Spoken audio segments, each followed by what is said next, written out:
Hey guys, welcome back to my channel. आज मैं एक न्यू ड्रामा लेके आई हूँ जिसका नाम है रीसेट। आई होप आपको ये पसंद आएगा, तो लाइक शेयर और कमेंट करना बिल्कुल मत भूलें और सब्सक्राइब भी कर देना। इस एपिसोड की शुरुआत में देखते हैं जहाँ पे एक बस जा रहा होता है। देन हम देखते हैं एक लड़के को जो डिलीवरी करने के लिए तैयारी कर रहा होता है और वो सारे सामान को एक जगह पे रख रहा होता है। बस स्टॉप का सीन देखते हैं जहाँ पे सारी की सारी चीज़ें रुक जाता है और बस भी साथ में रुक जाता है। तभी हम एक लड़के को देखते हैं जो अपने खिलौने से खेल रहा होता है। तभी उसको बस पे नज़र जाता है और उसको अपने डैड से बोलता है कि डैड, ये बस कितना अच्छा है, मुझे ना ये बस खरीद कर दे देना। तो उसके डैड बोलते हैं कि बेटा, इस बस में कुछ भी नहीं रखा, मैं तुम्हें ना फ्लैश लाइट वाली ना एक कार दिलवाऊंगा। लेकिन वो लड़का बोलता है कि पापा, मुझे ना सिर्फ यही बस चाहिए और कुछ नहीं चाहिए, आप मुझे ये बस दिलवा दो बस। फिर हम देखते हैं जहाँ पे रेड लाइट ग्रीन लाइट में बदल जाता है तो बस जाने लग जाता है और उस लड़के के डैड बोलते हैं कि बेटा, तुम्हें प्यास लगा होगा, पानी पी लो। जैसे ही वो पानी पीना स्टार्ट करता है वैसे ही बम सा आवाज़ आता है और वो बस पूरा का पूरा जल जाता है और वो ब्रिज भी क्रॉस नहीं कर पाता। और ये सब देख के तो उसका भी हालत बहुत ज़्यादा ख़राब हो जाता है। ये आग इतनी भयानक था कि ये कोई भी देख के डर जाएगा। तभी हम देखते हैं उसी बस का सीन में हमारी फीमेल लीड और मेल लीड को, जहाँ पे हमारी फीमेल लीड उठती है अचानक से और थोड़ा सा घबराने लग जाती है और उसको बहुत ज़्यादा पसीने आने लग जाते हैं। और हमारा मेल लीड ये देख के उसमें से टिश्यू पेपर, अपने बैग में से टिश्यू पेपर निकालने लग जाता है और बोलता है कि तुम्हें बहुत ज़्यादा स्वेटिंग हो रहा है, मैं तुम्हें ना टिश्यू पेपर दे रहा हूँ। और जैसे ही वो टिश्यू पेपर निकाल रहा होता है उसके चेस्ट पे हाथ गलती से पड़ जाता है। हमारा मेलेड उसे सॉरी बोलने लग जाता है, लेकिन हमारी मेलेड को तो कुछ और ही सूझ रहा था और वह उसे घूर घूर कर देखने लग जाती है। और फिर वह उसे टिश्यू पेपर देने ही जाता है। तभी वो लड़की अपने ऊपर हाथ रखवाती है और चिल्लाने लग जाती है कि लड़का मुझे छेड़ रहा है, प्लीज़ मुझे बचाओ। और फिर वो बहुत ज़्यादा चिल्लाने लग जाती है। खड़ा हुआ एक आदमी फ़ोन लिया रहता है और उन दोनों को देख रहा होता है। हमारा मेल लीड बोलता है कि मैं ऐसा कुछ नहीं कर रहा, ये गलत कर रही है, ये कुछ भी अपनी तरफ से बोल रही है। और ड्राइवर से बोलती है जाके हमारी फीमेल लीड कि प्लीज़ ये गाड़ी को रोक दो, मुझे पुलिस स्टेशन जाना है, इसके खिलाफ ने कंप्लेंट करना है, ये बहुत ज़्यादा गंदा आदमी है, मुझे जल्दी से पुलिस स्टेशन के पास रोक दो। और फिर वो हमारा मेल लीड बोलता है कि मैं ऐसा कुछ भी नहीं कर रहा हूँ। वहीं पर एक आंटी बोलती है कि बेटा, तुम ऐसी हरकतें करते हो, तुम्हें समझ नहीं आता कुछ भी। लेकिन हमारे मेल लीड बोलता है कि मैं ऐसा कुछ भी नहीं कर रहा था, ये लड़की पागल हो चुकी है। और हमारी फीमेल लीड बोलती है कि प्लीज़ बस रोक दो ना, बस रोक दो। वो लड़का मोबाइल लिया रहता है, वो उसे बोलता है कि यहीं पे पास में पुलिस स्टेशन है, हम ब्रिज पार करते ही पुलिस स्टेशन के पास पहुंच जाएंगे। मैं इसका वीडियो बना कर रखता हूँ क्योंकि हमारे पास प्रूफ हो जाएगा ना, फिर हम पुलिस को आसानी से बता सकते हैं। फिर हमारा मेल लीड ना छुपने लग जाता है, बोलता है कि मैंने ऐसा कुछ नहीं किया, तो ऐसे क्यों रिएक्ट करे सबके सब। हमारी फीमेल लीड को बस इस बस से उतरने की जल्दी थी और बोलती है कि प्लीज़ ड्राइवर भैया, ये गाड़ी को रोक दो, मुझे यहाँ से उतरना है, प्लीज़ मैं यहाँ इस बस में नहीं रह सकती। जैसे जैसे ब्रिज के पास जाता है बस, तो हमारी मेल लीड का और बोलने लग जाते हैं, ड्राइवर भैया प्लीज़ मुझे उतार दो, driver uncle please please please. मैं आप सभी से कहना चाहती हूँ कि प्लीज़ प्लीज़ हमारे चैनल को भी सब्सक्राइब कर लें। एट द लास्ट हमारे ड्राइवर अंकल मान जाता है बस को रोकने के लिए और वो बोलता है कि मैं ना अभी रोक रहा हूँ, बस तुम उतर जाना। इसी बस को रोकते हैं हमारी मेल लीड तो जल्दी जल्दी बस से उतर जाते। फिर वो कुछ सोचती है, फिर वो बस के अंदर जाती है और हमारी मेल लीड को भी खींच लेती है और बोलती है कि तुम भी मेरे साथ चलोगे। जैसे वो लोग उतरते तो हमारा हीरो बोलता है कि तुम क्या पागल हो चुकी हो, थोड़ी दूर और रुक जाती तो हम लोग पुलिस स्टेशन के पास ही पहुंच जाते। तो हमारी मेल लीड बोलती है कि तुम नहीं समझ पाओगे कि मेरे अंदर क्या फीलिंग था उस समय, अच्छा हुआ कि मैं बाहर निकल गई। और ये सब देख के तो हमारा हीरो बोलते है कि तुम पागल हो गई हो क्या, हमें पुलिस स्टेशन जाना है ना, तो चलो। अब हमारी मेल लीड हीरोइन बोलती है कि नहीं हमें पुलिस स्टेशन नहीं जाना, अब तुम कहीं पर भी जा सकते हो, तुम जा सकते हो यहाँ से। वो बोलता है कि तुम मुझे लैंचर बोल रही थी ना, तो बोलती कि वो मुझे बोलना पड़ा, तुम इसको ना अपने दिल पे मत लो, तुमने ये सब भूल जाती हो और मैं भी ये सब भूल जाती हूँ। हमारे हीरो मन में सोचता है कि लड़की सही में पागल हो रखी है, कुछ भी करती रहती है। हमारी हीरोइन वहाँ से चलती बनती है और फिर अपने पर्स से निकाल के फ़ोन किसी को करती है और बोलती है कि मैं ना अब भी आ रही हूँ जल्दी से। अब हमारा हीरो अपने लिए टैक्सी मंगवाता है और उसमें बैठकर चला जाता है। हमारी फीमेल लीड अपने रास्ते में जा ही रही होती है कि तभी उसे कुछ आवाज़ आता है और उससे कुछ आकर टकरा जाता है, मतलब कि वो स्कूटी से टकरा जाती है और फिर वो वहीं पे गिर के बेहोश होने लग जाते हैं। और उसके सामने एक पोस्टर का ब्लैक अक्षर भी आने लग जाता है और फिर वो पूरी की पूरी तरह बेहोश हो जाती है। इसमें हम देखते हैं जहाँ पे बहुत ज़्यादा अफरा तफरी मचा हुआ रहता है और फायरमैन सभी जगह पानी छिड़क रहे होते हैं। उसी बस को देखते हैं जो हमारे फर्स्ट सीन में जल चुका होता है बम के धमाके से, और सभी के सभी उसी को बुझा रहे होते हैं। आसपास सारा चीज़ बिखरा पड़ा रहता है। नेक्स्ट सीन में हम देखते हैं फीमेल लीड को जो अपने बिस्तर पे पड़ी हुई रहती है और सोचती है कि मैं कहाँ पे। वहाँ पे नर्स आती है और उसे बोलती है कि अब तुम्हारा सिचुएशन थोड़ा ठीक लग रहा है। फिर वो डॉक्टर को बुलाती है और बोलती है कि इसको होश आ गया, पेशेंट को आप जल्दी आके देख लो। तो वहाँ पे आके हमारी फीमेल लीड को बोलता है कि अब तुम ना बिल्कुल ठीक हो, अब तुम बस आराम करो। हमारी फीमेल लीड डॉक्टर से बोलते कि डॉक्टर क्या मेरा दिमागी हालत ख़राब है क्या? तो डॉक्टर बोलता है कि तुम्हारी दिमागी हालत बिल्कुल भी ख़राब नहीं है, तुम स्टेबल हो, तुम नॉर्मल लाइफ जी रही हो। इसमें हम देखते हैं एक एम्बुलेंस का सीन जहाँ पे एम्बुलेंस रुकता है और उसमें से एक आदमी को निकाला जाता है, लेकिन हम देखते हैं कि वो तो हमारा मेल लीड है। बम धमाके में पूरी तरह जल चुका होता है और बहुत ही ज़्यादा जला हुआ रहता है, जिससे उसको सांस भी लेने में नहीं बनता। तो उसे जल्दी से जल्दी ट्रीटमेंट देना स्टार्ट करते हैं। हमारे हीरो को ले जाया जाता है उसके बोर्ड में। तभी हमारी फीमेल लीड उसे देखती है और सोचती है कि इसे कैसे ये झटके में रह गया, मैंने तो इसे निकाल दिया था तब बस में से। और वो यही सोच में रहती है। लीड उसे बहुत ही अजीब तरीके से देखने लग जाता है और तभी फीमेल लीड भी उसे बहुत अच्छे से देखने लग जाती है और अपने मन में भी सोचने लग जाती है। सीन में हम उसी जगह का सीन देखते हैं जहाँ पे बम ब्लास्ट हुआ था और वहाँ पे पुलिस सभी आते हैं वहाँ पे इन्वेस्टिगेशन करने के लिए। तो पुलिस इंस्पेक्टर पूछने लग जाता है कि यहाँ पे कोई सीसीटीवी कैमराज नहीं था? तो बोलते कि था, हमने एक चीज़ फाउंड किया है। यहाँ पे एक और पुलिस इंस्पेक्टर आके बोलता है कि 9 पैसेंजर बस में मिले हैं और इंक्लूडेड ड्राइवर 10 हो गए और फिर यहाँ से 2 पैसेंजर गायब है, हमें उनके बारे में पता लगाना पड़ेगा। देखते एक सीसीटीवी कैमराज में जो हमारी मेल लीड और हमारी फीमेल लीड दोनों के दोनों रिकॉर्डेड होते हैं और ये पुलिस इंस्पेक्टर देख रही होती है इस वीडियो को ताकि उन्हें पता चल सके कि क्या क्लू इसमें छुपा हुआ है और फिर वो बार बार रिप्ले कर रही होती हैं। हम देखते हैं सीनियर पुलिस इंस्पेक्टर को पुलिस इंस्पेक्टर वही वीडियो दिखा रहे होते हैं जो हमारी उस समय उस पुलिस इंस्पेक्टर देख रही होती है और बोलती है कि हमें इन दोनों से पता चल सकता है कि क्या हुआ था यहाँ पे। तो हमारे सीनियर पुलिस इंस्पेक्टर बोलते हैं तुम अभी तक यहाँ पे खड़े क्यों हो, जाके पता लगाओ कि ये दोनों कहाँ मिलेंगे।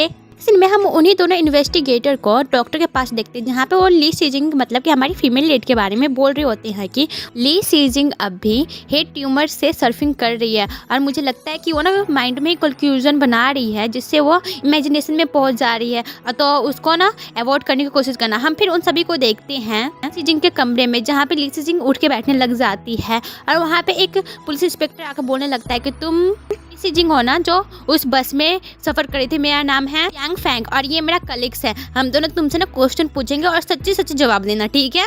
इन्वेस्टिगेटर उसके बारे में मतलब कि ली सीजिंग के बारे में बहुत चीज़ बताता है कि वो एक कॉलेज स्टूडेंट है और वो 20 साल की है। तुम उस बस से सफ़र कर रही थी ना जिसका अभी बॉम्ब ब्लास्ट हुआ है, क्या तुम उस बारे में कुछ जानती थी इसलिए तुम बस से पहले उतर गई? क्या तुम हमें बता सकती हो कि क्या तुमने अजीब चीज़ देखा बस में? सभी को देख के हमारी फीमेल लीड बहुत ज़्यादा घबरा रही होती है और इन्वेस्टिगेटर तो उस पर सवालों का बौछार कर देते हैं और वो बोलते हैं कि जो भी पता है वो बता दो प्लीज़। और ये सब सुन के तो वो बोलती कि मुझे नहीं पता कि मैंने बस लिया था कि मैंने क्या किया, तो मुझे कुछ भी याद नहीं अभी आ रहा है, मैं कैसे बताऊँ। सीजिंग उन सभी से बोलती है कि मुझे लगता है ना मैं बस में सो रही थी, मुझे बस इतना ही पता है, मैं और कैसे बता सकता हूँ, मुझे कुछ याद नहीं आ रहा। सभी सुन के उन इन्वेस्टिगेटर को लगता है कि ली सीजिंग ना अभी झूठ बोल रही है, ये हमसे कुछ छुपाने की कोशिश कर रही है। तब वो लोग बोलते हैं कि तुम ना कुछ छुपाने की कोशिश मत करो, हमें सब कुछ बता दो डिटेल में। फिर जियान चैंग को किसी का कॉल आने लग जाता है तो वो कॉल अटेंड करने के लिए वहाँ से बाहर चला जाता है। जियान चैंग को वही पुलिस इंस्पेक्टर कॉल करी रहती है और उस ली सीजिंग के बारे में बोलती है कि ली सीजिंग के ना ऊपर कोई भी क्रिमिनल चार्जेस नहीं है तो हम उस पर शक कर सकते हैं, वो एक नॉर्मल लड़की है और वो स्कूल कॉलेज जाती है। हम लोग कैसे श्योर हो जाए कि वो बस इंसिडेंट में शामिल थी? तो बोलते कि हमें ना किसी पे ऐसे भरोसा नहीं करना चाहिए, नॉर्मल लोग भी ना बहुत ज़्यादा खतरनाक हो सकते हैं। हमारे पास तो बस वही एक विक्टिम है, हमें दूसरा विक्टिम को तो ढूंढना ही पड़ेगा ना, और फिर हमें वो कुछ नहीं बताएगी तो हम कैसे जानेंगे उस बस इंसिडेंट के बारे में। नेक्स्ट सीन में हम देखते हैं जहाँ पे हमारी ली सीजिंग बोल रही होती है कि ना मुझे लगता है मुझे हार्ट अटैक आया था, इसलिए मैं सबको बोल रही थी कि मुझे ना एम्बुलेंस चाहिए, प्लीज़ प्लीज़ मुझे एम्बुलेंस में जाना है। तो वो इन्वेस्टिगेटर पूछने लग जाता कभी तुम हार्ट अटैक से सफ़र थी? तो ली सीजिंग बोलती नहीं, कभी नहीं थी। हमारी ली सीजिंग बोलती कि मैं एक लड़के से टकराई थी बस में जो मेरे साथ बदतमीज़ी कर रहा था और मैं उसे हटाने की कोशिश कर रही थी और फिर मैंने उसे भी बोला कि बस ड्राइवर को भी कि मुझे बस से नीचे उतार दो, तो मैं यहाँ पे नीचे उतर के आ गई। वहाँ पे जियान चैंग आता है और हमारी ली सीजिंग से बोलता है कि तुम हमारी लास्ट विटनेस हो तो प्लीज़ सही सही जवाब दे दो ताकि हम कुछ क्लू पे पहुँच पाएँ। वहाँ पे सीनियर इन्वेस्टिगेटर आते हैं और अपना नाम बताते हैं। चैंग चैंग और बोलती है कि मैं ना तुमसे जो भी सवाल करूँ ना उसका सच सच जवाब देना। तो हमारे ली सी जिंग बोलते हैं कि मैंने जितना अभी कहा ना मैं सारा का सारा सच बोल रही हूँ, तो आप मेरी बातों पे क्यों नहीं यकीन कर रहे हो। चैंग सभी से बोलता है कि इसे वो वीडियो दिखाओ जो बस स्टॉप के पास से हुआ था, और वो उसे दिखाने लग जाते बस स्टॉप का वीडियो। और तो वह देखती है कि जहाँ से वो बस से उतर रही होती है उस लड़के के साथ, लेकिन उसे सभी कुछ बस का इंसिडेंट याद आने लग जाता है कि उसने बस में क्या क्या किया था। और ये सब याद करके उसे बहुत ज़्यादा ही सर में दर्द करने लग जाता है और उसके कारण उसके वॉमिटिंग भी होने लग जाते हैं। तो सभी के सभी उसे संभालते हैं। चैंग उसे पीने के लिए पानी का बोतल देता है। फिर हमारी ली सी जिंग पानी पीती है और जैंग चैंग बोलते हैं कि तुम्हें याद कुछ आया क्या, तुम बता सकती हो अब कुछ। सी जिंग बोलती है कि मैं तो बता दूंगी, लेकिन वो बोलते कि तुम्हें यहाँ पे प्रॉब्लम है, मैं इन दोनों को भी यहीं से बाहर भेज देता हूँ। फिर वो दोनों को बाहर भेज देते हैं जैंग चैंग और बोलते हैं कि तुम ना आराम से बताओ, मैं तुम्हारी हर बातों को समझूंगा और हो सकेगा तो मैं तुम्हारी बिल्कुल बहुत अच्छे से हेल्प करूँगा, तुम बताना शुरू करो। और फिर वो बोलते कि अभी रुक जा, मैं रिकॉर्डर ऑन कर देता हूँ, तुम बताना तो ये रिकॉर्ड होता जाएगा, तुम्हें कुछ प्रॉब्लम तो नहीं है ना ली सी जिंग। तो बोलती कि नहीं प्रॉब्लम नहीं, आप रिकॉर्ड कर सकते हो। ली सी जिंग बोलती है कि मैं जब जा रही थी तो मुझे रास्ते में मेरी फ्रेंड मिली थी, मैं उसे बोल रही थी कि मैं ना बुक खरीदने जा रही हूँ। मैं बस स्टॉप पे बस का इंतजार कर रही थी और मैं उसी बस पे चढ़ती हूँ जिस बस के ड्राइवर को मैं जानती थी और मैं उन्हें बहुत अच्छे से जानती हूँ। मैं उसी बस में हमेशा चढ़ती हूँ। बस में बहुत सारे लोग थे और बस के पीछे वाली सीट पे एक लड़का सो रहा था, मैं जाके उसी के बगल वाली सीट पे बैठ जाती हूँ। जैसे ही मैं बस में बैठती हूँ मुझे वैसे ही नींद आना शुरू हो जाता है और मैं बस में ही सोने लग जाती हूँ। ये बहुत ही ज़्यादा अजीब हो रहा था मेरे साथ। अब मुझे ऐसा लगता है कि कोई ना हार्श सा रिंगटोन बजा रहा है जो कि अब नहीं चलता है, जो पहले चलता था, और उसी की आवाज़ सुन के मैं एकदम से जगती हूँ। और जैसे ही मैं उठने की कोशिश करती हूँ सामने से टकरा जाती हूँ और मुझे लगता है कि मेरे फेस पे ना बहुत ज़्यादा तेज़ रोशनी आ रहा है और फिर कुछ भी वहाँ पे नहीं देख पाती हूँ सही से। दिन मैं दोबारा से उठती हूँ। उस टाइम मेरे सर में बहुत ज़्यादा तेज़ दर्द हो रहा था जिसके कारण मैं कुछ भी नहीं सुन पा रही थी। दिन मैं अपना फ़ोन अपने पर्स से निकालती हूँ, फिर अपने आप को देखने लग जाती हूँ कि मुझे कुछ चोट वोट तो नहीं आया ना, लेकिन मैं देख के हैरान रहती हूँ कि मुझे कुछ भी नहीं हुआ, एक चोट तक नहीं आया था मेरे को। अब मुझे ये लगता है कि मैंने ये सच्ची में ड्रीम देख रही हूँ। दिन मैं विंडो के बाहर देखती हूँ जहाँ पे सब कुछ नॉर्मल था, मुझे पता नहीं चला था कि मेरे साथ हो क्या रहा है। इसमें भी सब कुछ ठीक था लेकिन फिर से वैसा ही रिंगटोन बजता है जैसा उस समय बज रहा था, फिर से सब कुछ वैसा ही होता है। दिन मैं फिर से यही सोचने लग जाती हूँ कि क्या ये सच्ची में ड्रीम है या मेरे साथ ये हो रहा है। फिर से वही चीज़ होने लग जाता है जो पहले हुआ था, मैं फिर से वैसे ही टकराती हूँ, फिर मेरे चेहरे पे बहुत ज़्यादा तेज़ रोशनी आने लग जाता है, फिर वैसा ही रोशनी पूरी जगह पे फैल जाता है। अब मैं ये एग्जैक्टली पता चल चुका था कि वो सच्ची में एक्सप्लोजन ही था जो बस के फटने पर हुआ था। जब रिकॉर्डिंग हो रहा होता है तो जैंग चैंग के पास एक मैसेज आता है जिसमें लिखा हुआ रहता है कि हमें उस लड़के का पता चल गया है जो ली सी जिंग के साथ उतरा था, उसका नाम है जियाओ हे यून, हमारी मेन लीड का नाम है, याद रखना। ली सी जिंग बार बार वही चीज़ बता रही होती है जो उसके साथ हो रहा होता है, बस में बार बार उसी चीज़ को दोहरा रही होती है, जिससे तो ऑफिसर में से जियान चैंग को बहुत ज़्यादा गुस्सा आने लग जाता है। बोलता है कि ये लड़की तुम इस बात को सीरियस नहीं ले सकती हो क्या, तुम्हें ये मजाक सूझ रहा है, हम लोग ना बहुत ज़्यादा सीरियस टॉपिक पे बात कर रहे हैं, पूरी दोपहर यही चीज़ को दोहरा रही हो, थोड़ा सीरियस हो जाओ। ली सी जिंग मिस्टर जैंग से पूछती क्या आप मुझ पर बिलीव करते हैं, तो मिस्टर जैंग ना में सर हिलाते हैं। तो वो बोलते हैं क्या मुझे ये टॉकिंग कंटिन्यू रखना चाहिए, तो वो बोलते हैं कि हाँ तुम कंटिन्यू रखो, लेकिन ये थर्ड टाइम होगा जब तुम उठोगी। में हम देखते हैं जहाँ पे जाओ हे यू का बहुत ज़्यादा कंडीशन खराब होता है, डॉक्टर उसे बचाने की बहुत ज़्यादा कोशिश कर रहे होते हैं। इसलिए हम देखते हैं जहाँ पे ली सी जिंग बताना शुरू करते हैं कि मैं थर्ड टाइम भी वैसे उठी जैसे पिछली बार उठी थी, लेकिन इस बार मुझे लगा कि ये ड्रीम नहीं है, मुझे ना कुछ करना चाहिए यहाँ से निकलने के लिए। तो मैं जल्दी से उठी और बस का सिक्योरिटी चेक करने लग गई और फिर अपने आप को बाहर निकालने के लिए और वो चीज़ कर रही थी जो मुझे करना चाहिए, लेकिन मैं उस वक्त भी वो नहीं कर पाई और फिर से एक्सप्लोजन हो गया। फिर मैं फोर्थ टाइम उठी, मैं फिर से दरवाजे को खोलने लग गई, ये मेरा फोर्थ टाइम था जो एक बहुत ज़्यादा बॉडी बिल्डर आके मुझे वहाँ से उठा के वहाँ से वापस ले गया अंदर। फिर बस में मैं एक हैमर को ढूंढी और फिर मैं उससे ना तोड़ने लग गई दरवाजे को ताकि मैं वहाँ से बाहर निकल पाऊँ, और मैंने एक अलार्म भी सेट किया, लेकिन इससे भी कुछ नहीं हुआ और फिर से एक्सप्लोजन हो गया। ली सी जिंग बोलती है कि मुझे अब एक ऐसा वे ढूंढना था ताकि मैं वहाँ से निकल पाऊँ। अब मैं फिर से बस में उड़ती हूँ जहाँ पे फिर से ही वैसा चीज़ इंसिडेंट होने लग जाता है। लेकिन मैं इस बार इतना घबरा रखी थी जिससे मुझे बहुत ज़्यादा स्वेटिंग हो रहा था और सामने वाला लड़का मुझे टिश्यू पेपर देने लग जाता है, लेकिन गलती से मेरा हाथ लग जाता है। वह मुझे टिश्यू पेपर दे रहा था लेकिन मैंने उस पर ध्यान बिल्कुल भी नहीं दिया। मुझे एक आइडिया आया, मैं सीधा दौड़ी हुई ड्राइवर के पास गई और बोली कि मुझे ना हार्ट अटैक आ रहा है, प्लीज़ मुझे हॉस्पिटल के पास छोड़ दो, प्लीज़ प्लीज़ प्लीज़। ड्राइवर बोल रहा था कि इस ब्रिज को क्रॉस करते एक हॉस्पिटल आएगा, मैं तुम्हें वहीं पे छोड़ दूंगा, तो तुम टेंशन फ्री हो जाओ, कुछ ऐसा नहीं होने वाला है। यहाँ पे सभी को बोल रहे थे कि ब्रिज के बाद ही सभी उतर जाएंगे और हॉस्पिटल पहुंच जाएंगे। मैंने भी मान लिया था कि ब्रिज क्रॉस करना ही पड़ेगा, लेकिन एक लड़का नहीं मान रहा था कि हमें ब्रिज क्रॉस करना चाहिए। वो चाहता था कि हम ब्रिज से पहले ही उतर जाए और मुझे एम्बुलेंस में पहुँचा दिया जाए, लेकिन वो और कोई नहीं मान रहा था। लेकिन वहीं पर एक आंटी थी जिसके पास हार्ट अटैक के लिए एक पिल्स था जिससे मैं ठीक हो सकती थी, वो आके मुझे हार्ट अटैक पिल्स दे रही थी। अब मुझे आपको ये बताना चाहिए कि बस क्रैश कैसे होता है। इधर से डिलीवरी बॉय जा रहा होता है जो हमारे बस से टकरा जाता है, फिर वो बस बैलेंस करने के लिए इधर जा ही रहा होता है कि फिर उधर से हमारा ऑयल टैंकर से टकरा जाता है बस, जिससे धमाका हो जाता है बहुत तेज। मिस्टर जंग को कोई बुला रहा होता है तो बोलते हैं कि मैं अब भी आ रहा हूँ, फिर वो वहाँ से चले जाते हैं। फिर एक लड़का वही चीज़ बता रहा होता है कि जो है ऑयल टैंकर से टकराया था, तो मिस्टर जंग बोलते हैं कि ये सब लड़की बता रही थी, मुझे लगता है कि वो कहीं से देखी और सुनी होगी इसलिए उसे पता है।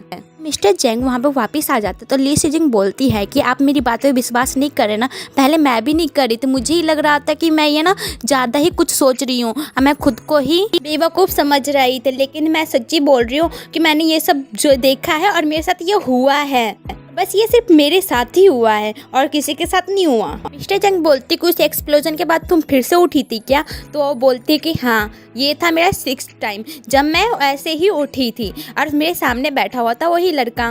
ये मेरा 6th टाइम था जब मैं ये उठी थी उस बस में। जैसे ही मैं उठी वो लड़का मेरे को देख के बहुत ज़्यादा हैरान हुआ और बोल रहा कि तुम्हें तो बहुत ज़्यादा पसीना आ रहा है, तो वो अपने बैग से टिश्यू पेपर निकालने लग गया और फिर से मेरे चेस्ट पर उसे हाथ लग गया गलती से। वो मुझे सॉरी बोलने लगा, लेकिन मैं तो कुछ और ही सोचने लगी कि मेरे मन में एक प्लान बनने लग गया।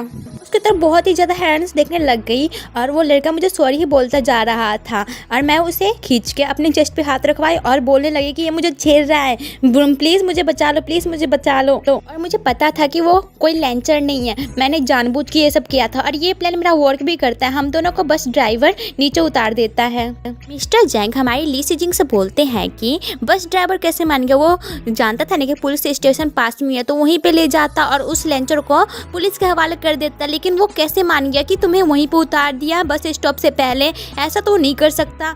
ली सिजिंग बोलते हैं कि ये मुझे नहीं पता कि बस ड्राइवर क्यों मानेगा हम दोनों को बस से उतारने के लिए। तभी मिस्टर जैंग को किसी का कॉल आता है और वो उसे बाहर में बुलाते हैं कि मुझे आपसे कुछ बात करना है। मिस्टर जैंग ली सिजिंग से बोलते हैं कि तुम ना अच्छे से रेस्ट करो।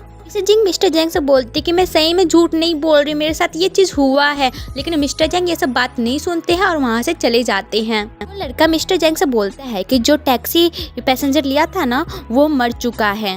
अब हम जियाओ हे युंग को देखते हैं जिसे डॉक्टर ट्रीटमेंट दे रहे होते हैं, लेकिन वो कंसीडर नहीं कर पाता जिससे उसकी मौत हो जाती है। लेकिन हम दूसरे ही पल देखते हैं जहाँ पे वो बस में फिर से वहीं पे आ जाता है और बोलता है कि ये ड्रीम था, सच्ची में ड्रीम था, मुझे तो लगा कि ये रियल में हो रहा है, और वो अपने आसपास दोबारा से देखने लग जाता है। एंड हमारी एपिसोड की यहीं पे एंडिंग होती है।